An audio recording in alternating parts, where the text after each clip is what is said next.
was diagnosed with severe chronic post-traumatic stress disorder, and dealt with a lot of things that include severe panic attacks, anxiety, depression, and a very real battle with taking my own life. And in 2010, I had a suicide attempt, and my family intervened. My wife Thank God. intervened in that moment of being in an attempt, and asked me a really challenging question. She asked me how I could do everything that she saw me do in the Marine Corps and special operations, going to Afghanistan. My other part of my life I didn't talk about, being a professional athlete. She saw me have discipline to do all these things in my life. She's like, how could you do all of those things, and when it comes to our family, you'll quit?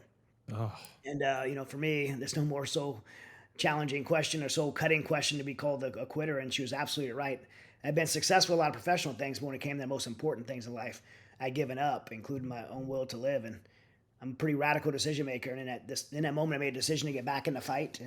And of all the things I did to get well, the most profound thing was the restoration of my faith, and yes. surrendering my life to Jesus, becoming a Christian, and surrounding myself with the right people that brought accountability in my life, that brought discipleship into my life, and really led me on a path to understand who it was God created me to be, and how I can align my life outside of my own desires, but to the purpose in which I was created to live. And that manifested for me in a deep burden that God put on my heart to pay the lessons I found forward to other veterans, and we that were struggling with the same things. And if your audience doesn't know, I'm sure they do.